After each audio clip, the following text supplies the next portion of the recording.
suffering be dispelled.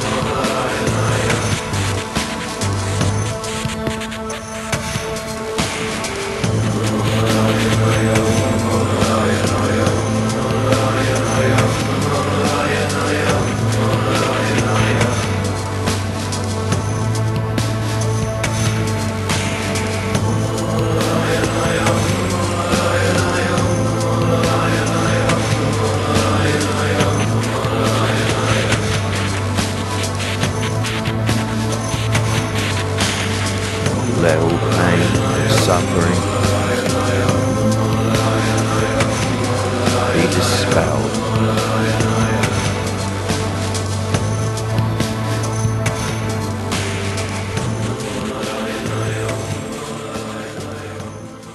Well, hello there, hello there, hello there. Yeah, that was me, you know, singing all those things. It's marvellous, isn't it?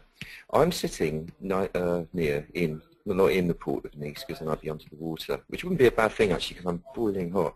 But I am sitting very near the port of Nice at my friend Jeff's atelier, which is this amazing, huge place with loads of massive canvases of all kinds of bizarre scenes, strewn about the walls and all over the place. And it's a mad spot. And I've been doing I'm doing a series of talks. I've done 2 so far, and they've really been about magic. I mean, that's the point. It was very, very interesting is down here, which is a place that I used to come every summer with my parents as a kid, so I kind of know it. It's kind of like a home from home down in the south of France for me. And so it kind of brings up a lot of amazingly powerful issues, you know, kind of stuff from my childhood and my teens, and watching this kid driving by on a motorbike just before with this beautiful girl sitting clutching onto him, remembering what it was like being 14 years old driving a motorbike along with a beautiful girl hanging on to me, and the poignancy of how it all changes and passes, and you reach different stages of life, and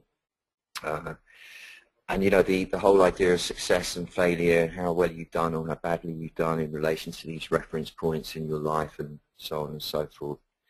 And one of the talks, I mean, actually, yeah, I'm getting to meet a lot of people through doing these talks and hearing their stories. And you know, down here, it's kind of like millionaires' playground. And the stories are fascinating because, I mean, there's this one guy, really lovely guy. I've known him for years, and he, like me, the same age, was a hippie. And went off traveling to India. It's exactly like me. I mean, it's totally the same story. Back in the late 60s, travel around the world, did it completely his way, being focused on making money as opposed to exploring and ameliorating the human condition, as was my choice. He made 4 massive fortunes, like proper massive ones, you know, and lost them all as well. And he's now on the kind of like the losing of the 4th one, and it's like, whoosh, it's massive what he's going through.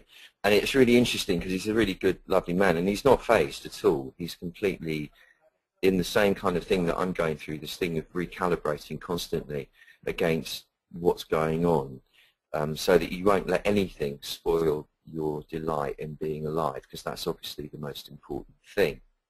And I'm not totally sure why I'm telling you all this. And I'm hearing one story after another, after another, after another, of people who are having to adjust to the party being over, so to speak.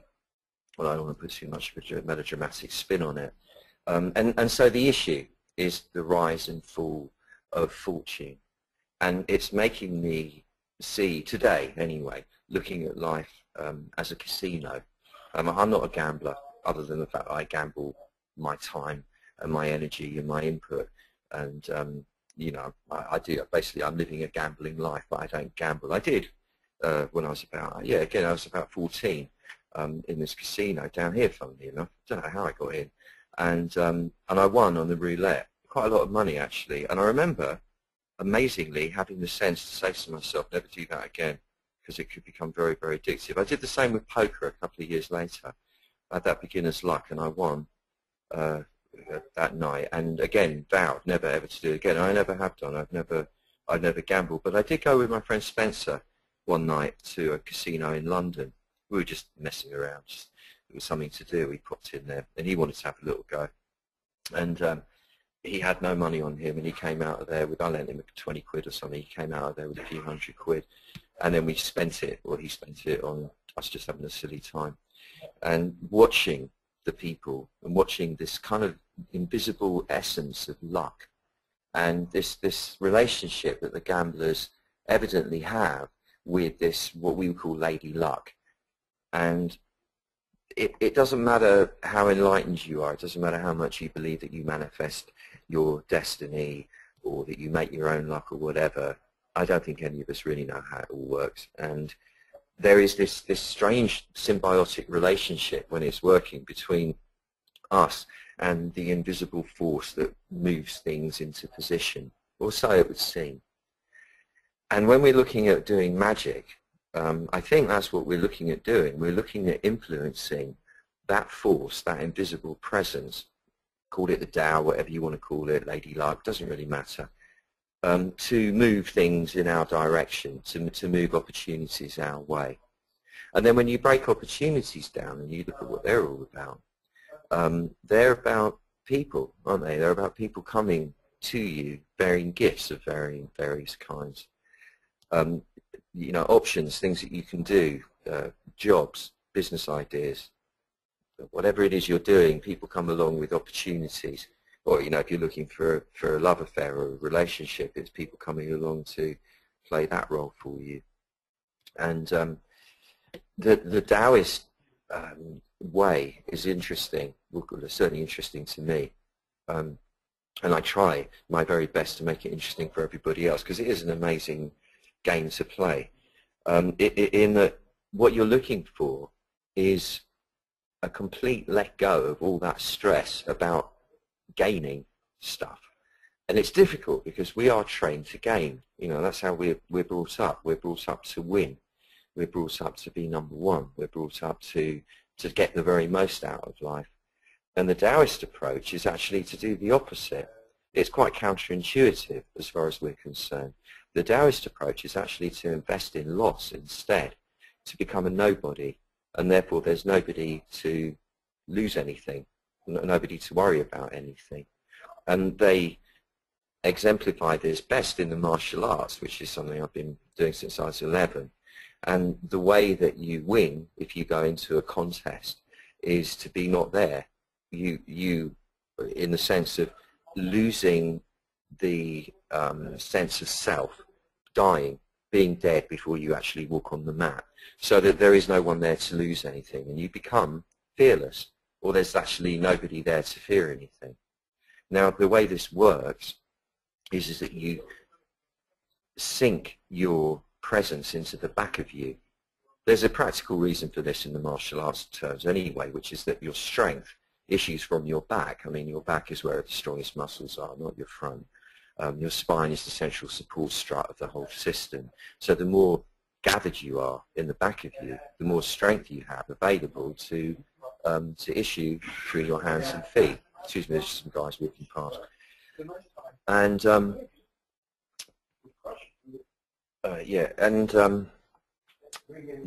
what happens is that the bit of you, the personality, that is the bit that gets afraid of losing, the personality that gets afraid of not being important, the personality that gets afraid of not having money, of looking like an idiot, of not fitting into society, of not being respected, of not having a place and not having status, and, you know, all the stuff we fear, not being able to impress people and so on and so forth. The personality exists in the front of you rather than the back of you. And by shoving yourself into the back, that personality aspect somehow just isn't there anymore. And it's from this place of not being here, if you like, that magic, it works. If you're coming from the grasping nature of the personality in the front of you, it's very hard to make the magic work because you're pushing on it too hard, and it's a very subtle thing that needs a lot of seduction. It needs seducing into being rather than forcing into being. I'm just going to recalibrate here because my darling friend Jeff has just deigned to sit down next to me. He is actually my master. He's the one that I come to with my existential crises, which is quite funny. He's laughing at that too.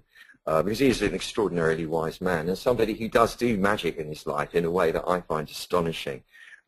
He lives the magical life and has done. He's couple of years older than me, and he has never ever had to have a job. He's never had to play the game like people play it. He's always lived from his art, from his wit, from his music, and has a beautiful, beautiful life. He's one of the most popular people I know.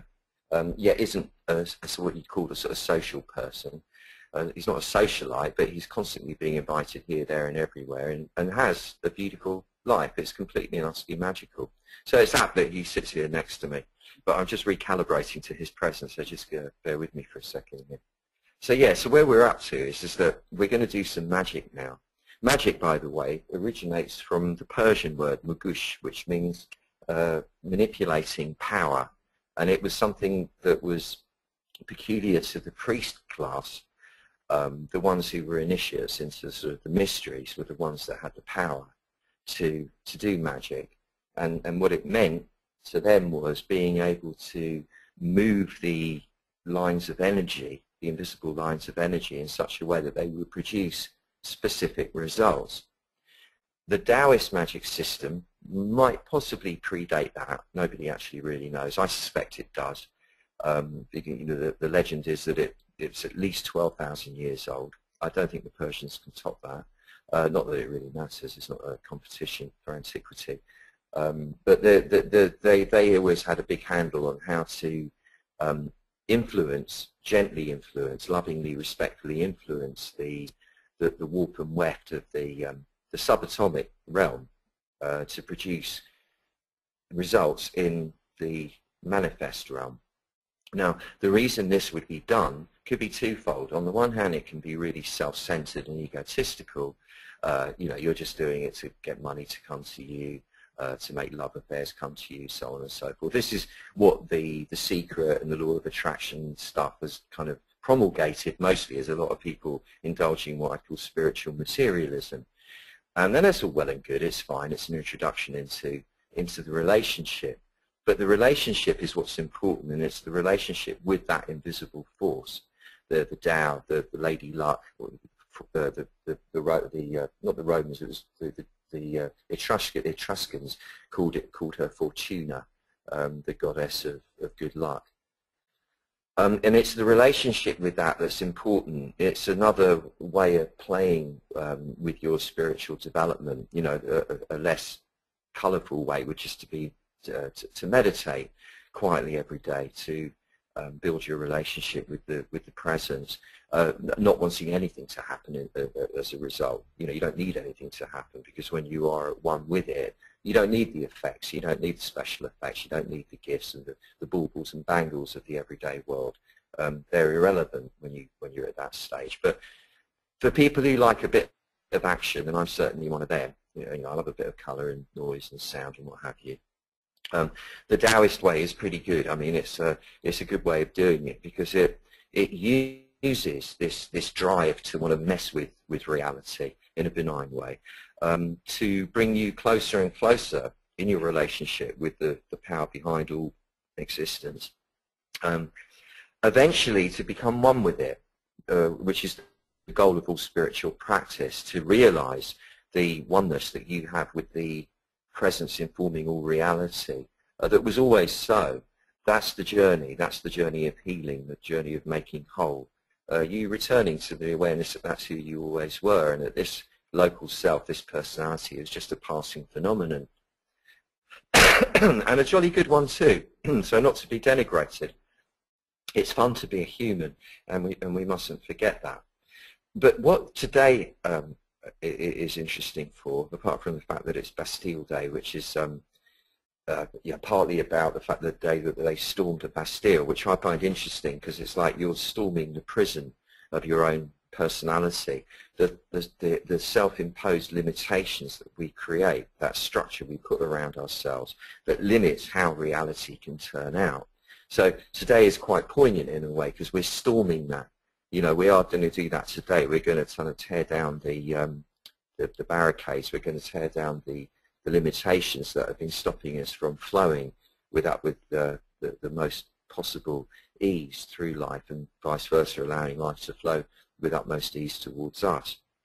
And one of the most powerful tools for making this happen is when you do magic for somebody else, which is the theme of today's satsang. Now, I have to say, I've been thinking about this all day. It would be easy to kind of come on like I'm a very pure, holy, kindly, generous, compassionate, open-hearted person whose sole focus is on the betterment of life for everyone around me. But I am human, and I'm as selfish and self-centered and stuck up my own arse as anyone else is. But because I do this work, and because I've been involved in this practice for 50 years or so, nearly anyway, I should know better by now. I've been required to focus externally to others. I've been required to do what I can to help those around me. So when I suggest that we do magic for others, I'm not coming from a place of saintliness by any means. I'm not even going to pretend to do that. And I have to say it's difficult. I find it difficult every day. I discipline myself at the end of my meditation to spare a thought for everyone else. And I really have to make myself do it. I have to break through some kind of barrier of self-centeredness and allow my heart to open to send out good energy to everybody.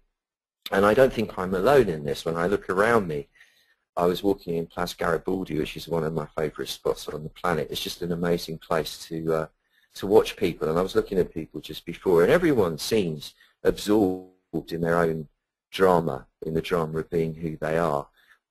It doesn't matter what you're thinking about. It can be the most superficial, trivial detail about what you're going to eat for dinner tonight, or are you wearing the right shoes, or does your hair need a haircut, or have you got your makeup on right, or wish you could be with that person, or what wish you hadn't done what you did last night, or whatever it is. The stuff that we're all thinking about all the time. It's about ourselves.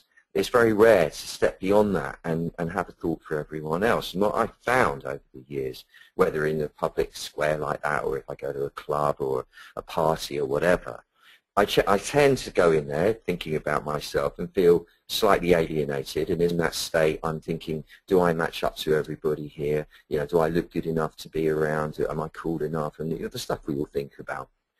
When I learn to transcend that, which I tend to do quite quickly these days, and instead see myself as a vessel for goodness for everybody else's sake, so when I focus outwards to everyone around me and see myself as, if you like, an angel or an alchemical agent in a human body who can make good for everyone around me, it instantaneously transforms the experience of being amongst people. It shifts my dynamic with them internally, and then as a result of that, wonderful little things start happening. You get the smiles from strangers and like eye contact with people. There's really lovely moments, and all sorts of things start happening. And it's not for the reason, not for that reason, I suggest that we do this today. Let's, for once, not do this because we know it's going to unblock the magic flow for us. It will. I mean, it will. By devoting our focus here to doing magic for somebody else, it will, without doubt, unblock the flow for us, each of us here. There's 200 of us here from all around the planet in every different time zone. Each of us will have our magic flow unblocked by doing what we're going to do. But let's not do it for that reason. Today, let's do it really, really pure. Let's do it as a proper sacrifice, an act of giving, pure giving to somebody else. Now, it might not have any immediately gratifying result. It might not make you feel like, wow, right, my life's really going to work now. You might not get that ego gratification, but the experience will be pleasant for sure. It always is when we channel the power. But it's a thing of actually giving it away today. Let's totally and utterly give it away. Now, I have to say that I question this. I was discussing it with a guy last night at a party about generosity. When you give stuff away with a pure heart, which is something I do a lot. And do you have to remember to say to the Tao or whatever you want to call it, hey, don't forget me in return? Are you meant to do that? Are you meant to somehow secure your bit when you give it away? Or is it okay just to give it away? And the conclusion we both came to was that, yeah, just give it away. It will come back. Not from the person you give it to usually, but it will come back. It will come back. Life will give it you when you need it. But as I say, that's not why we're doing it. Let's do this today with the spirit of absolutely pure generosity. When I live with the Native Americans, we do these prayer sessions quite regularly in the kivas, the underground praying, what could I call them? They're like upturned bowls made of earth, and you sit in there for a long, long time, usually all night, and you pray in a circle. And the prayers take the form of you're talking to the Creator. There isn't somebody bigger or better than you. It's kind of like seeing a bit like your brother or your sister or your friend. It's very much on the level, and it's not done with a kind of spooky reverence. There's no mumbo jumbo, no litany or anything creepy about it. You just speak quite naturally from the heart, but your prayers are all for other people. So, you know, there's a guy called Tell Us Good Morning, because he used to say good morning to people as they walk past. So his name was Tell Us Good Morning, and he had a problem with his health, and so everybody was praying for Tell Us Good Morning, and actually Tell Us Good Morning really did get better after that. And that's how it was done. It was done by praying to the Creator. Hey, Creator, I want to pray for my brother Tell Us Good Morning, that he recovers from his illness and comes back to full health. And, you know, it was done like that. It was done with a pure spirit of giving. So you came out of there after the end of the night feeling quite exhausted in a nice way, but nothing about you. You almost weren't there anymore. It was just you'd served. And did notice that within days of doing it, amazing things would happen. All the magic would sort of be triggered off to the next level. But as I say, let's not do it for a reward. Let's just do this for the pure reason of doing it. Now, I'm not totally sure, because I'm making this up as I go along, how to advise that we do this. The way I thought to do it was I was looking around the square before and just randomly let my eyes fall on somebody that I'd like to do magic for. So I have no connection with them whatsoever. I don't know who they are. I don't know their identity. I don't know their story. I don't know. It happens to be a girl of about 19, and this wasn't because she was pretty. She did actually happen to be quite pretty when I looked the second time. But it wasn't about that. There was just something about her spirit drew me. There was a sort of vulnerability. She was sitting with some friends. She didn't notice me. I was looking from quite a distance away. I tried to make it be about the guy with cerebral palsy. He walked past with his head shaking and all kind of in a, you know, looking like in quite a state, because I really felt for him. And I did send him an energy blast. But it wasn't about him. I couldn't make it be about him, even if I wanted to. This sort of had to be about this girl that I saw. And I don't know, I sort of tried to psychically read into her story. I could see she, like anyone else, was a bit insecure and probably wanting things to happen for her, and was facing up to her future and all sorts of stuff. The kind of thing that everybody has to deal with. And I thought that she, for me, would be my recipient of the magic today. So it's that random. I mean, I did actually think to suggest that you could pick someone who you really don't like, who's really been pissing you off and getting in your way, and do the magic for them. But I think that's a bit extreme, really, because then I thought about the kind of people who are doing that with me, and I thought just even thinking about them seems to give them power, and then it becomes a bit of a pain and things start happening. So maybe not, let's go that extreme with this sacrifice. Just pick anyone at random. I'm not totally sure how you're going to do that. It might not even be someone you know who they are. It might be somebody that you're just tuning into in a transpersonal way without knowing their identity at all. But if I say to you now, think of somebody, just let your subconscious guide you to the person who's going to be the recipient of your magic today. And this is important because this is like the sacrifice, the fifth session along in this series. This is the sacrifice that we each make. Whether you were here before in the other sessions or not, the process we've been doing in this series of magic, this is the point where we make the sacrifice for the magic to get really strong. Because the finale next week will be doing magic for the whole world, and that includes each of us, of course. But today is the giving day. Today is the one of giving it all away, completely and utterly. So just take a moment to let your mind alight on the person who's going to be the recipient of your magic. And you can try and make it be somebody else once you've thought of them and see if that works. And if it doesn't work, you'll know that the person you landed on first was the one. I'll leave you with that for a second.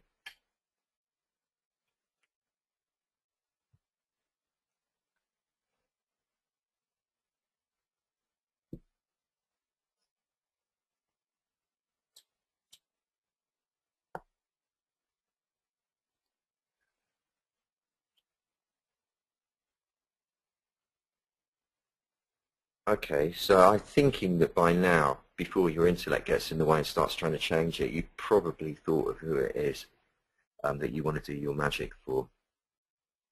And let's go now into the actual meditation, or the ritual aspect of it all. It doesn't matter what position you're sitting in. You can be hunched over, you can be, don't lie down though, best to be sitting or standing. Only because the energy flow is better when your spine acts like is perpendicular to the ground. You kind of connect the energies of the core of the earth and the sky better that way, the yin and the yang. It doesn't matter how hunched over you are, but lengthen your spine in whatever position you're in. You get a feeling that somebody's pulling the crown of your head away from your hips.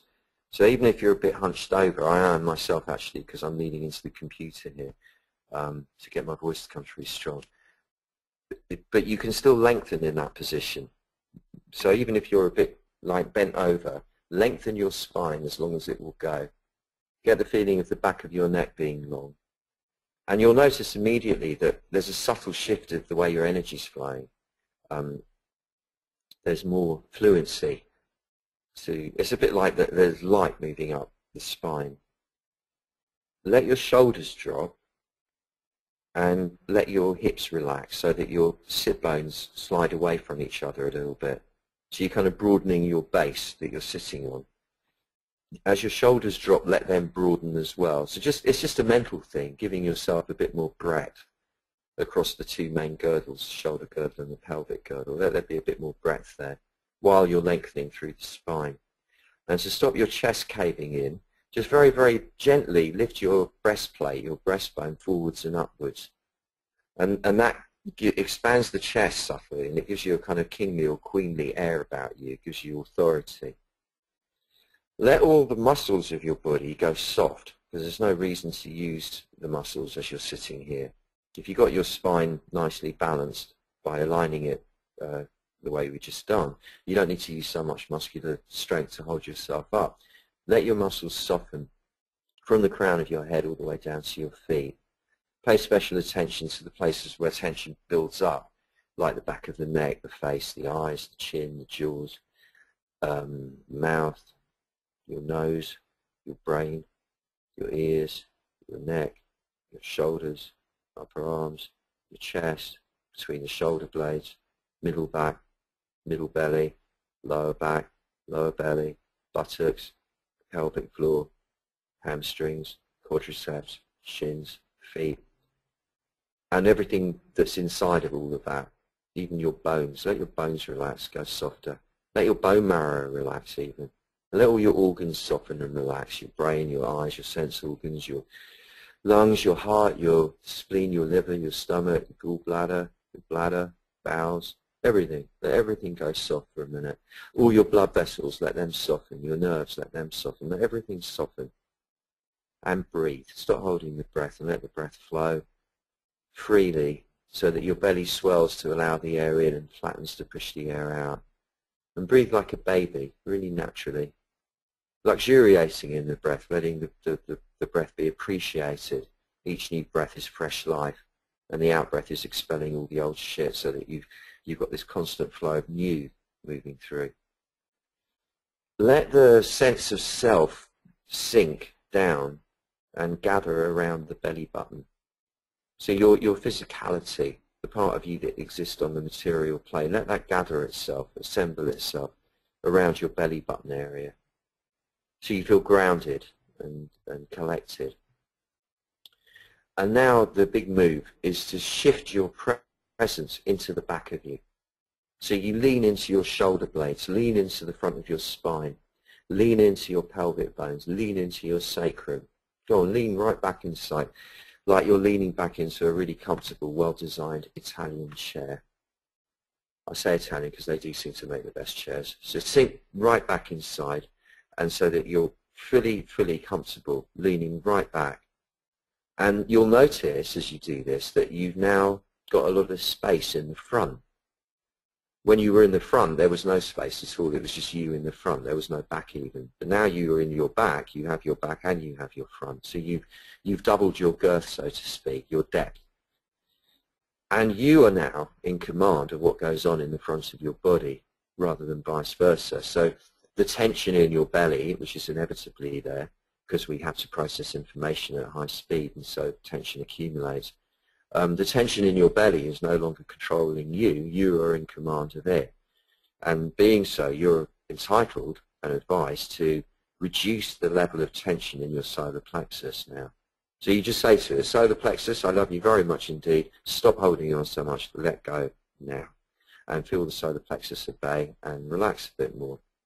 Your chest, which you tighten up to protect yourself against people hurting you, no one's going to hurt you right now. There's 200 of us, actually 200 Mum and two, in fact, with Sue and Jeff, and me. Actually, that's 203, which is a lucky number. Nobody's going to hurt anybody in here right now, so we're all totally safe. So you can completely and utterly relax the chest, give it the command, say, chest, come on, let go, and feel it soften. You can feel your throat soften too. There's no need to tighten your throat, and let that go. And let your face soften as well. And as you do that, gesture by tipping the head back just a tad and letting your mind slide backwards inside your skull until it's resting quite comfortably up against the rear interior wall of your skull, as if it's sitting in the back of a cave. Taoists call this the cave of the original spirit. And your mind, when it shoves itself into the back of the skull here and it sits up at the back of the cave, is actually your original spirit, or what in the West we would call your soul, the eternal part of you, the bit that isn't the personality, the bit that goes on forever and ever and ever and ever. And now you are that. You're sitting in your back. You are the background presence, the witness bearer, that within which observes your life unfolding impartially, yet compassionately, without preference for this over that, no matter what, as your life unfolds, presumably lifetime after lifetime after lifetime, although it has to be said that from the soul's perspective, all lifetimes occur concurrently because there is no linear time in the eternal realm. That as may be, here we all are now, sitting, 200 or so of us, in our backs, the background presences, the front of ourselves is really nice and empty, and pay a little bit of attention to opening the heart a bit more now, so that the love can flow. So you're well grounded, you're safe, you're breathing, you're relaxed, you're in the back of you, you're in full command of what's going on within and around you actually.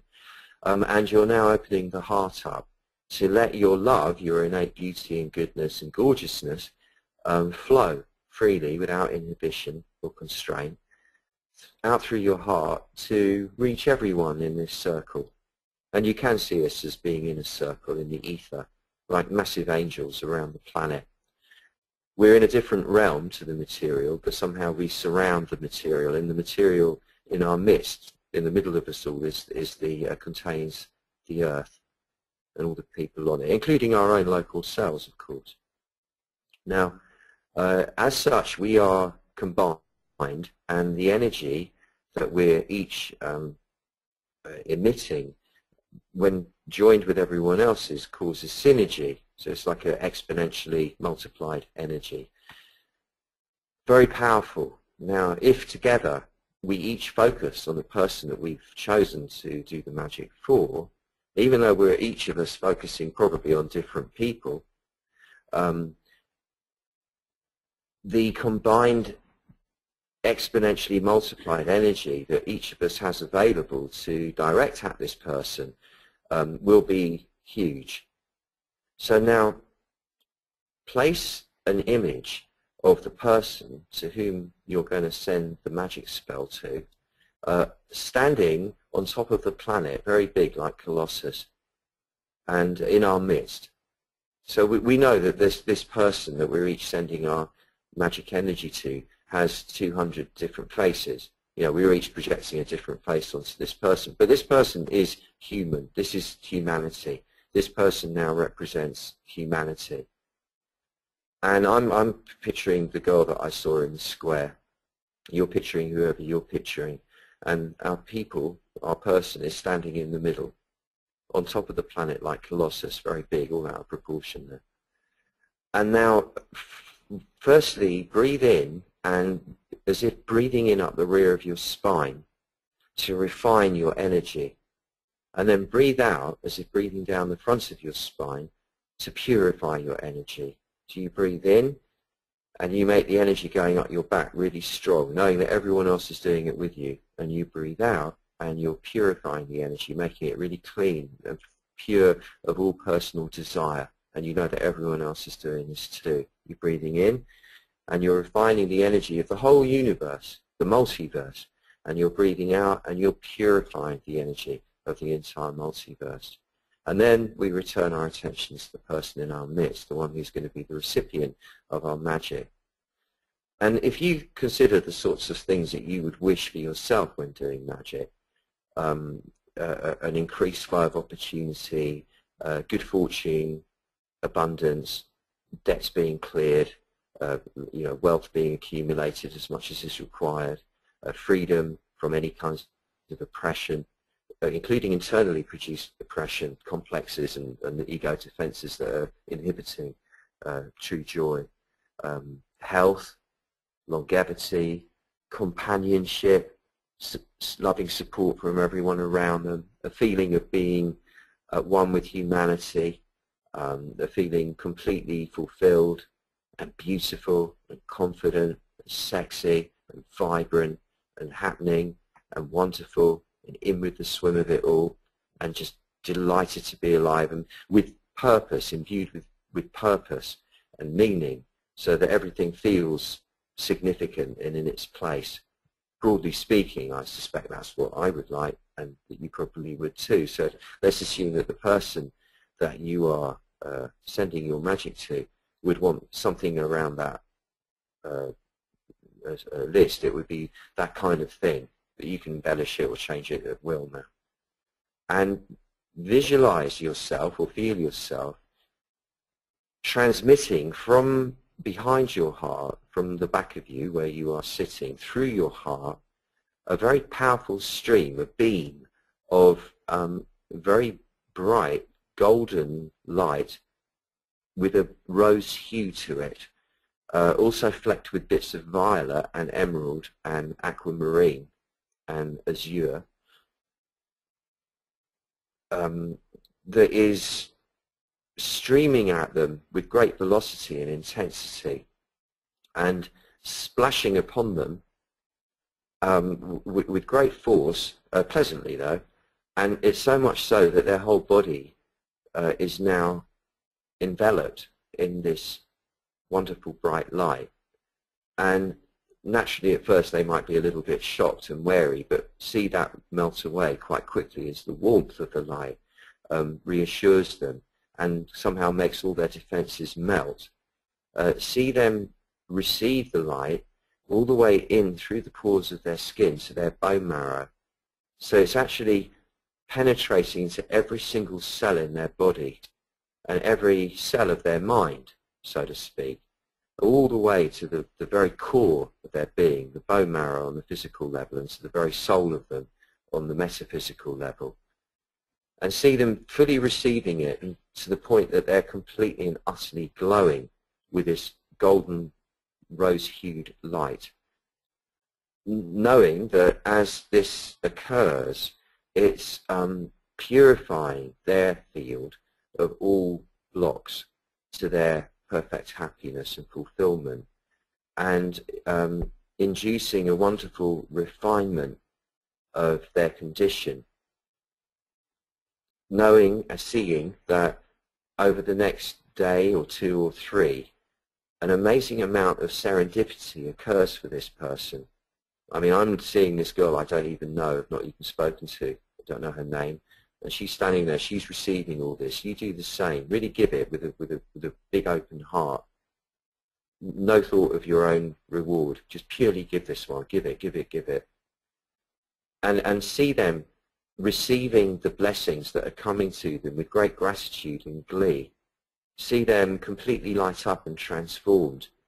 And they don't have to know where this is coming from. Quite often you might be walking down the street and you suddenly feel a wonderful sensation of relief, of like the light has just come back, that you've just been blessed by an angel. And for all you know, that could be happening because of people like us doing what we're doing right now. So let this be one of those moments where we are giving this energy, this blessing, this magic, and see the recipient of the magic really glowing with gratitude and joy and wonder, like somebody who's just won the lottery, and laughing with such delight at the beauty of life, the way things can just suddenly happen for no apparent reason. And see the joy of the person experiencing this be so strong that it somehow spreads from them around the whole planetary surface like a blanket of joy, and touches every single person on the planet, including, of course, each of our own local selves, but we're not worried about that at the moment. Knowing that the blessing that you're sending, this magic that you're sending to this one person, is being transmitted instantaneously and automatically to everyone on the planet without exception. And the effects of that, of course, it's not going to be as strong for everybody else, the recipient of the magic, but the effects of that is to attenuate some of the tension and the fear and the anxiety and the oppression and the suffering, the awful, awful suffering that is occurring for everyone actually on the planet to varying degrees. And it's as if the Earth herself is one huge organism, and like her hairstyle is the people on her surface. And the Earth is just going, oh, thank you, thank you. As if the Earth Mother herself is smiling, beaming, broader than the smile of the man on the moon. And because of that, her hairstyle completely relaxes and falls into place. In other words, all the people that comprise her hairstyle suddenly doing what hair's meant to do, relaxed and no longer frizzy and really behaving beautifully. So that, all the people on the planet are suddenly in a state of at least momentary harmony, even if it's a very subtle shift.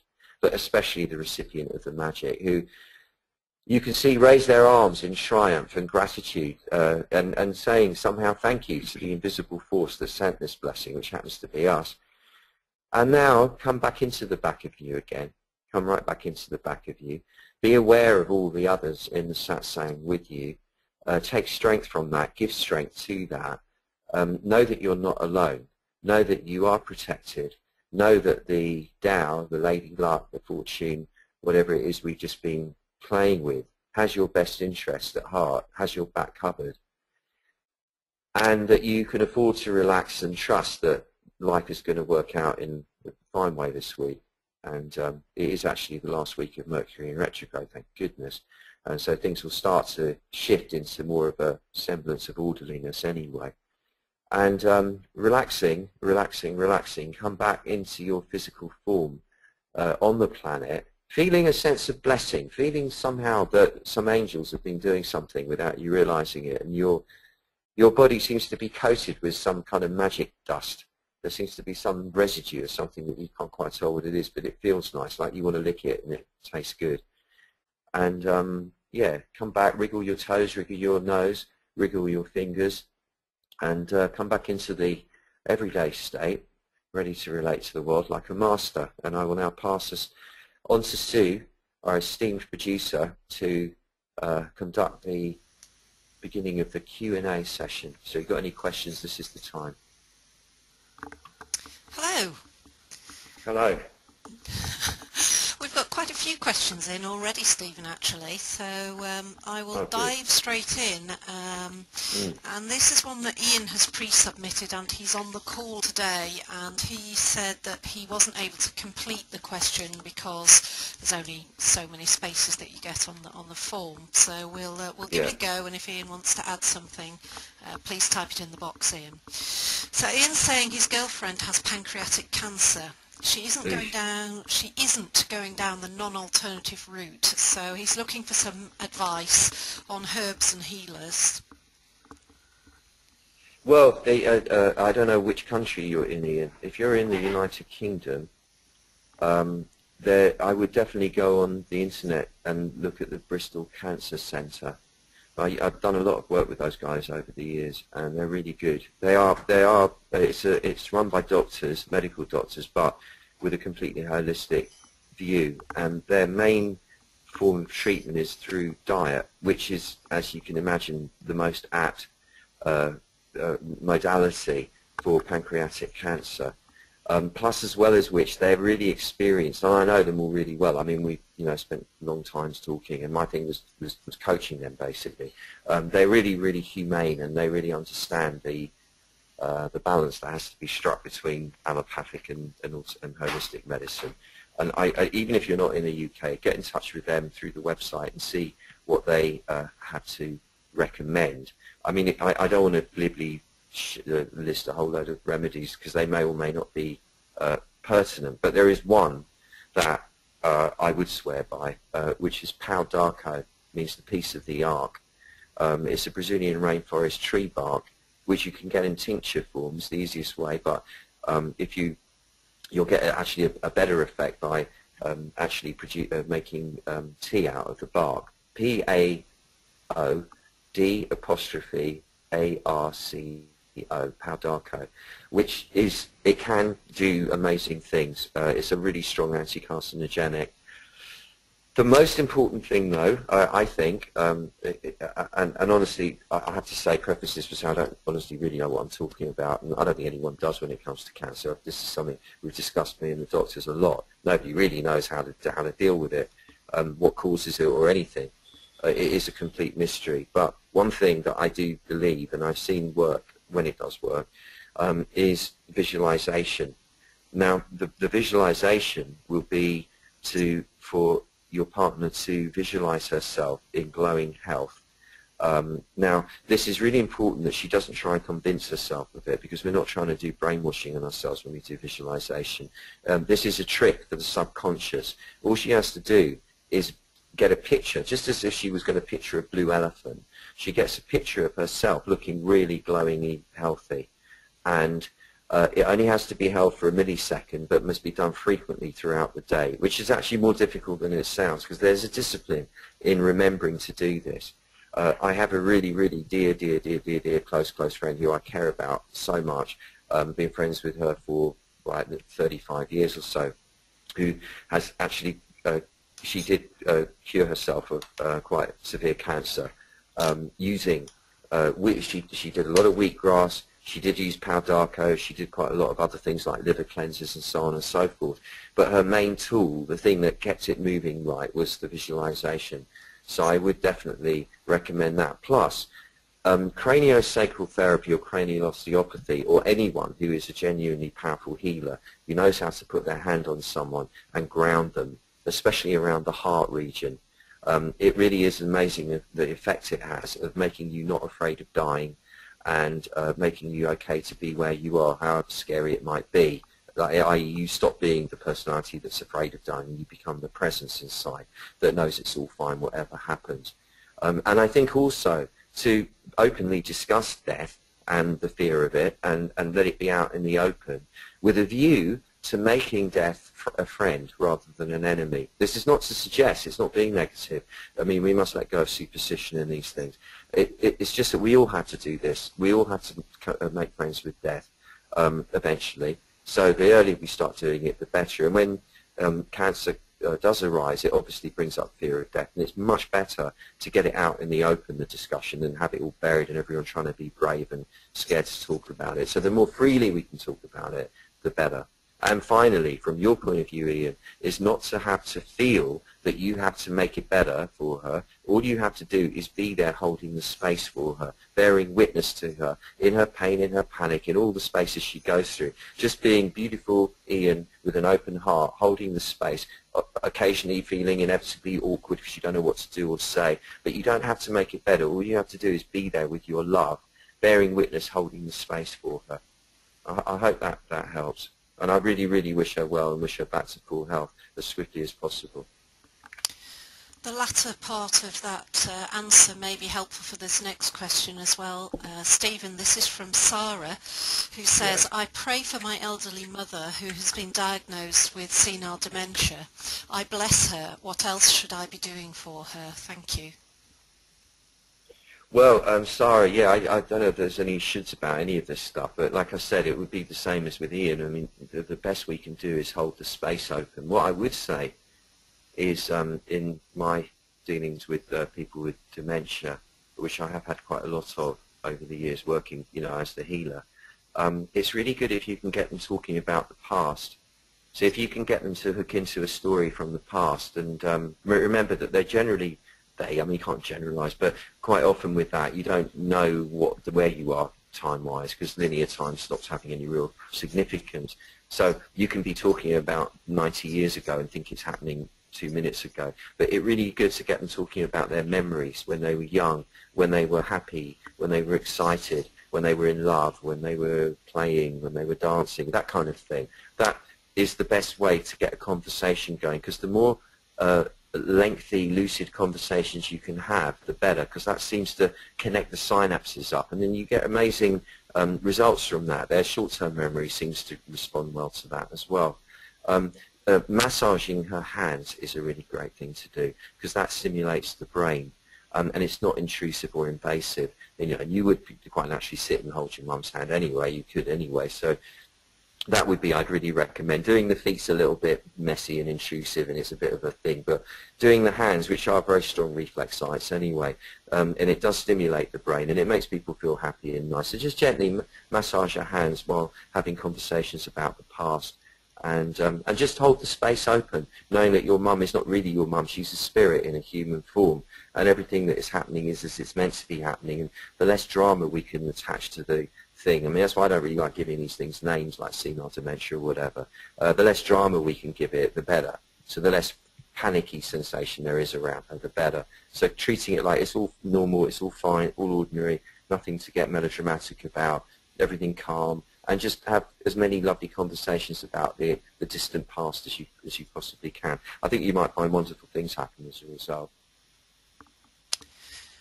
This next question is from Afka, who says, can you help me with overcoming doubt to move or stay in my lovely apartment?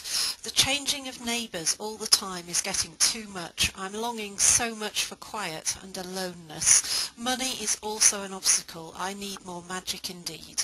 Thank you deeply. Hi, Afka. Help you with doubt. What, you mean doubt about moving, or doubt that you don't have the magic to I think the thing is with that, might be better, rather than focusing on getting out of that flat, focus on moving towards something that is what you want. So if your visualization, your intention, your urge is towards a home that has silence and quiet and serenity to offer, that's what will draw you. And if it's a different place, if it's somewhere else that you need to go to, tune into that place, the soul of that place, even though you don't know where it is, and let it draw you. Create a sort of a mutual magnetism between you and the soul of the place.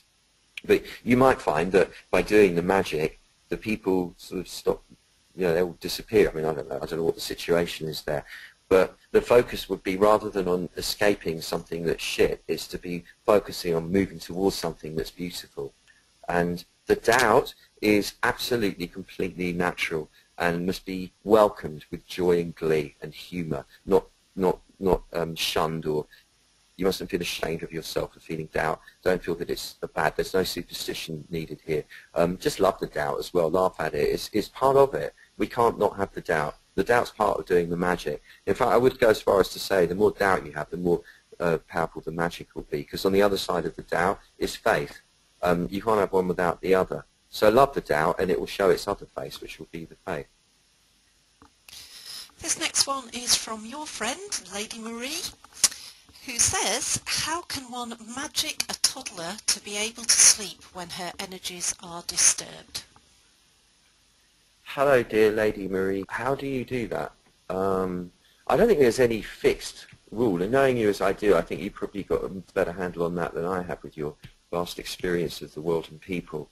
But my trick with babies, and I can't say it works every time, is that I pick them up, and even if they're crying and screaming, I did this yesterday or a couple of days ago with a friend's baby actually, who was screaming and boiling hot and sweaty, and it was really miserable in the fractures. A 3.5-month-old gorgeous little girl, in boiling hot it was horrible. I felt like screaming it as well. And picked her up, put her feet on my thighs because I'm sitting down. Her face is away from me. She was looking at her mum, but it doesn't matter who they're looking at. They're just not looking at you. and you hold them by the ribs, you know, with your hands onto their armpits kind of thing, but they're facing away from you. And you let them push themselves up with their feet off your legs, and then roll onto their knees and their hips. And you do a kind of break dance thing with them. You roll them in circles. So wherever they push, you turn that into a circle. You swing them round to the left or the right. And then they'll push with the other leg, and then you swing them whichever way they want to go. You move circles around wherever they're pushing. And they love it. If it works, sometimes they won't stop crying and they don't like it, but if it works, they love it. It's hard to describe this audio, obviously, but you know, I call it baby dancing. That works really well, and it kind of gets them to use that extra energy, the restless energy that's caught up in them. The other thing is to press on a point that's called the spirit door, which is in line with the little finger on the palmar side of the hand, the palm side, but on the wrist bracelet. So if you drew a line down the midline of the little finger when you're looking at your own palm, and where that line intersects the wrist bracelet, there's a tendon coming from the forearm, into the wrist, into the bone of the palm, the pisiform bone on the little finger side. You press that tendon into the pisiform bone. You kind of press the tendon as if you're trying to push it into the bone of the palm.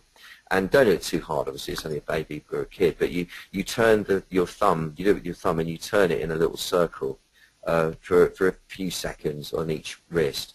And within 10 minutes or so, they generally, or if that, they generally calm right down.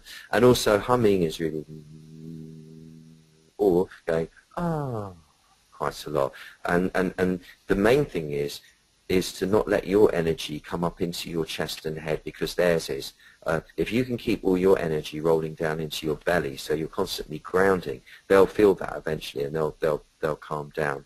There's no fail-safe way of doing this, of course, but that tends to work most of the time. Humming or sighing quite a lot, and so therefore not reacting but responding to them tends to help.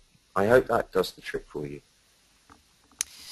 Malkit would like to know, do you think by guarding a secret and not talking and disclosing to anyone that this can affect life in a way that can trigger headaches, stomach ulcers, etc.? Hi Malkit. Yeah, I suppose, depending on the secret, if it's quite a big dark one, yeah.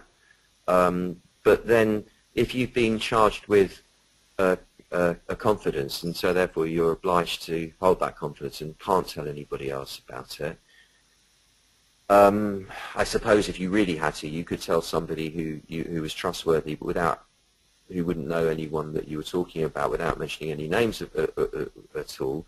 That might help, although that, I think, does constitute a breach of confidence, really, so not necessarily such a good thing to do. But you could talk to Big Malkit. You know, you offer the secret up to the Tao, if you like, explaining that it's too heavy for you to carry, and ask the Tao, Big Malkit, to release you of all tension associated with that secret, so that your body can relax and move the energy through freely, and therefore there won't be any accumulation of negative energy, and therefore no disease. Okay, I've just got a couple of comments come in that I thought would be good to read to you, Stephen, before our last question. Yeah.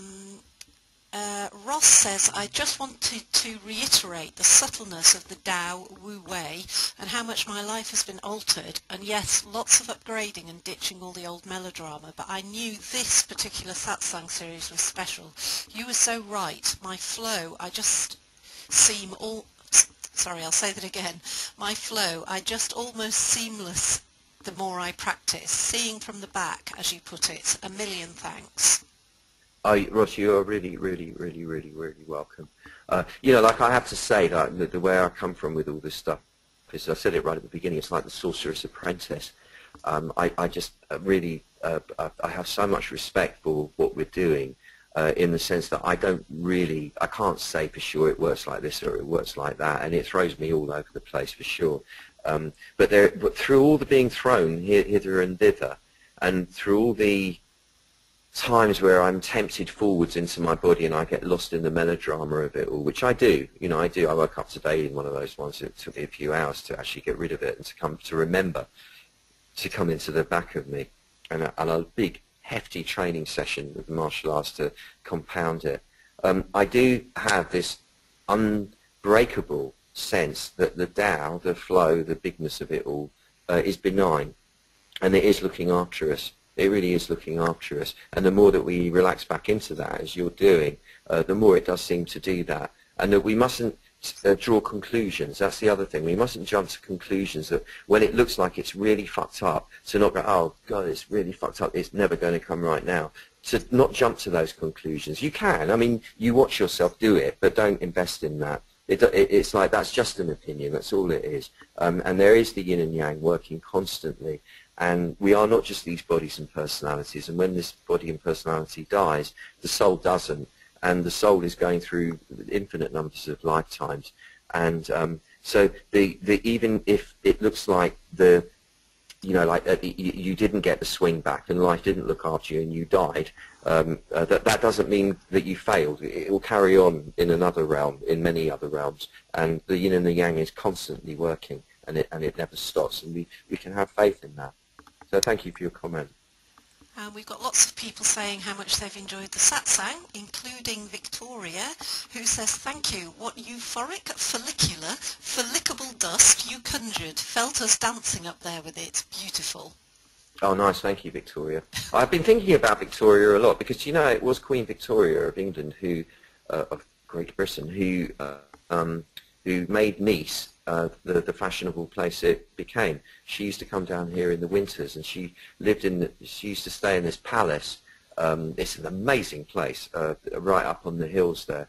A beautiful old 1850s or whatever building, massive. And yeah, so I've been thinking about Victoria. I bet she was a bit of a girl, you know. I reckon there was a lot more to her than people realise. I don't know what it's got to do with anything, but thanks, Victoria. And Samantha says, this is a bit of a random question from her, but I would say it's fairly appropriate at this time of the year, and it's the last one, Stephen. How would you suggest dealing with hay fever? Nothing seems to work. Well, Samantha, hay fever is a very interesting one because it's, energetically speaking, triggered by the adrenal glands being stressed and the liver being stressed. Those two sort of work together. In Chinese medicine terms, it's the kidney fire and the liver are out of balance. And this occurs unconsciously at a very deep level through a resistance to reality. So there's at some very, very deep level that you probably would not be aware of, an underlying resistance to being in the world during the summertime. That you're saying no to what's in the air, to what's around you. That actually does help to acknowledge. In itself, sometimes can actually stop the hay fever. I'm not saying hay fever is imaginary. It's not a psychosomatic. Well, it is psychosomatic fundamentally, but it's not you're imagining it. It does exist. Obviously, pollen does irritate. But if you can massage your kidney area with your fists, and if you can, like, you put your knuckles into your lower back, either side of the spine, you turn them in opposing directions for a few moments, which will kind of feel a bit achy, especially you'll find with hay fever it will feel a bit achy. That's good, it's releasing the contraction. Then you put your two hands, in fact, under the ribs on the right-hand side in the front, and massage under the ribs, and you'll feel that winded feeling a bit, the contraction in the liver. Try and get that to relax bit by bit, just for a few moments, and do it, both of those many times a day. You press on either side of your nose, just where the edges of the nostrils are, with the finger of each hand, quite firmly, and so that it aches. That kind of stimulates the energy around the nose, which helps to defend you against the hay fever. And above all, to love the pollen. You have to almost talk to the spirit of the pollen and welcome it. Stop fighting with it. Stop it being your enemy. Love the feeling of it making you sneeze and feel dizzy and all the rest of the stuff that it does, rather than fight it, as bizarre as that may sound. The more you can actually love it, like love the spirit in it, love the Tao in the pollen, the more kindly it will treat you. And if you can, it has to be a good acupuncturist. There are not a lot of acupuncturists that are properly trained these days, but if you can go to one who really knows what they're doing, they will be able to help you quite significantly with maybe 3 or 4 treatments. Generally better if you can do that before the summer starts, but even now you can do that. And there are what you call them, homeopathic remedies that work really well. I mean, homeopathy is one of the most powerful medicines there is, contrary to all the rubbishing of it that was done by the drug companies in the last 10 years. It is a very, very, very, very powerful form of medicine. The difficulty with homeopathy is getting the right remedy. If you can go to a really good intuitive homeopath who knows which remedy to give you, that will be amazingly helpful. You can try the sort of off-the-shelf hay fever remedy, but the chances of that working are fairly slim because it won't take into account necessarily the pollen that you have the allergy to. But above all, love the pollen. As crazy as it sounds, love the pollen, love it, love what it does to you, as if you bought it in a shop for that very reason, because for some bizarre perverted reason you enjoy the sensation of it doing all that to you. The more you can love it, the quicker it sort of stops bugging you in a way. Yeah, that's it, and that's all. So, thank you, Sue, for facilitating satsang as lovely as you do. Thank you, everybody, for being here. I believe this is going to be wonderful for the people. I bet that girl in the square is going to have an amazing week this week, and anyone that you sent your magic to will too. And even though we weren't doing it for this reason, all of us are going to have great benefit from this, and may it be so. Do come to the next week if you can, and tell anyone that you know that might benefit to do so too. They have to register quite fast because I think it's going to be full fairly quickly, but do come because it's the last one in this series and I suspect it's very important for all of us. Thank you and bless you and have an amazing week. Okay, bye-bye.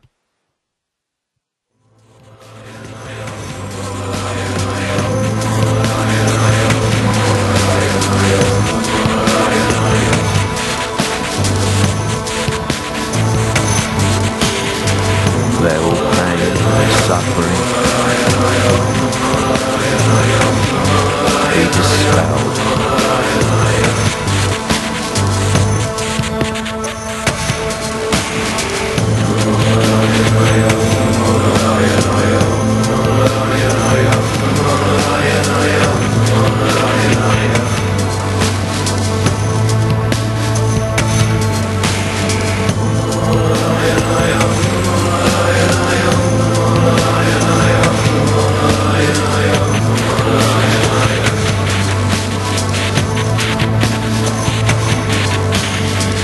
They're all pain, suffering, be dispelled.